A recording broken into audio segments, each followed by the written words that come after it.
Level 1 NCEA physicists and Earth space scientists, continuing on with Achievement Standard 1.1, which is exploring the human changes in the Earth system. And today we're focusing on the last sphere of the Earth system, the Geosphere. So what is the Earth geosphere?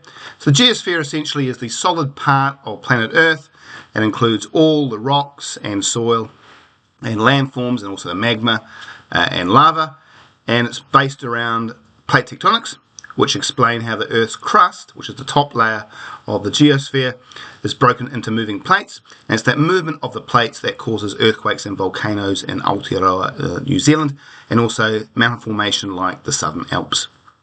Now, human activity can actually impact this plate movement, and that can be involved, say, for example, fracking, which causes earthquakes.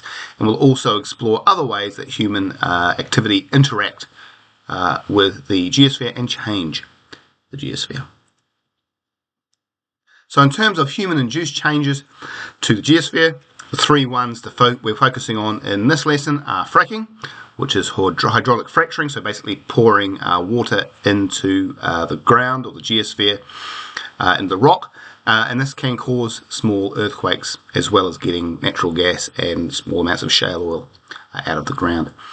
So mining for either things like coal or gold, rare earth metals, and deforestation, which is kind of part of mining, changes landscapes and can lead to landslides. So you can see from the image there, that definitely is changing the landscape. And urbanisation, this increases soil erosion, so more houses, for example, and affects natural drainage, which we saw in Auckland last year with the storms, especially in West Auckland. So in terms of how the geosphere interconnects with the other spheres, the geosphere interacts with the atmosphere, for example, and we've gone over this example several times, with volcanic eruptions releasing carbon dioxide, sulfur dioxide and ash. That can change the atmosphere. It can also change the hydrosphere, so earthquakes, landslides, tsunamis can impact rivers and oceans, okay? And it can also interact with the biosphere for soil quality, affects plant and animal life as well. So poor quality soil, very hard to grow things. And in terms of matter cycling and energy flow in the geosphere, we have again the carbon cycle, so weathering of rocks releases carbon.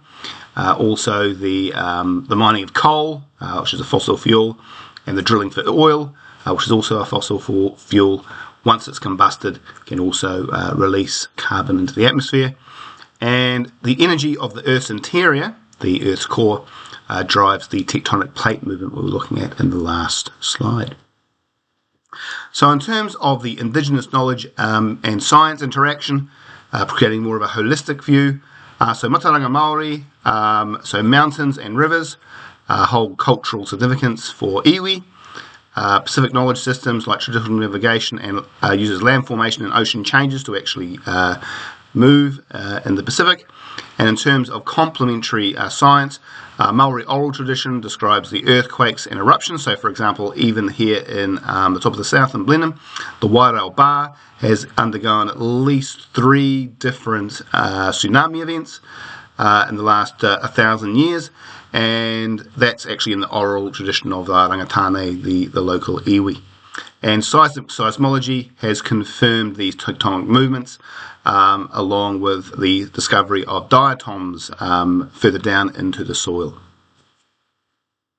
So in terms of summary, the key points are that the geosphere is shaped by natural and human-induced processes. It's going to be interconnected with all the other spheres through matter cycling and energy flow. Some we'll focus in more detail in later, like the carbon cycle. And Mataranga Māori and Pacific knowledge enrich our scientific understanding of the geosphere.